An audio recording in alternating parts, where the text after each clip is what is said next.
Welcome back to Trans Sandwich by Tyrella. Today I want to talk about why I have come to the conclusion that queer theory is bad for LGBT people, particularly trans people. I will also talk about what we might do in response. The fundamental reason why queer theory is bad for LGBT people is because it is ideological, i.e. it is rooted in certain philosophical commitments rather than empirical reality or the actual lived experiences of LGBT people.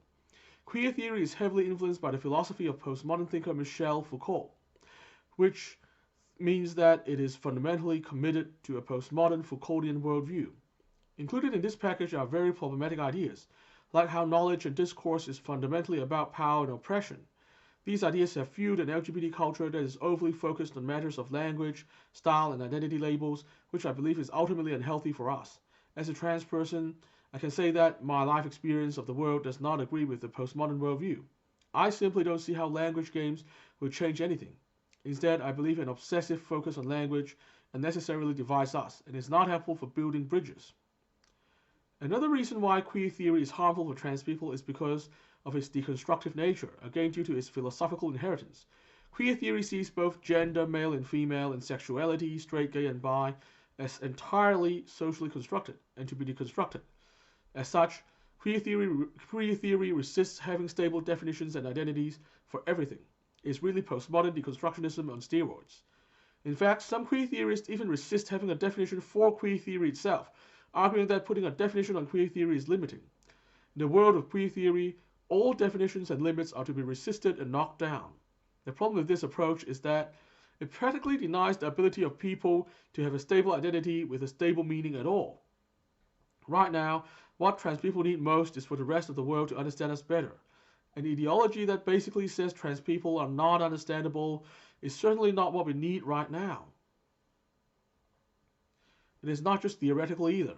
The deconstructive orientation of queer theory has produced real-world confusion about why people identify as trans, leading to accusations that trans people are doing it for political reasons.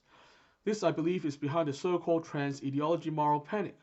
From what I see, what conservatives call trans ideology is basically a blend of legitimate trans issues and queer theory ideology which has been blended into the trans discourse. This blending has created multiple points of contradiction. For example, how gender is entirely a social construct but also gender identity is innate, which has undermined the general public's pre-existing understanding of trans people as being born this way. This situation has been seized upon by reactionary forces to argue against trans acceptance on the basis that trans people are supposedly politically motivated to identify as trans. In this way, allowing legitimate trans issues to be bundled with queer theory, which is actually a political ideology, has caused us to suffer undeserved backlash. The trans community doesn't have an agenda to promote a postmodernist, deconstructive ideology, and it is only fair that this be made clear. The problem is that queer theory is way too disproportionately influential in the trans discourse at the moment. This is because of its dominance in the academic humanities, particularly the parts that have historically taken an interest in LGBT issues. I believe what we need to do is to create a counter-narrative, which is basically what I'm doing now. I believe we need to speak up continuously and get our narrative heard in the mainstream media, which has until now acted as if the queer theory influenced academics and activists actually speak for all of us. We need to speak up continuously until the bubble of academic queer theory is popped, and our counter-narrative can no longer be ignored.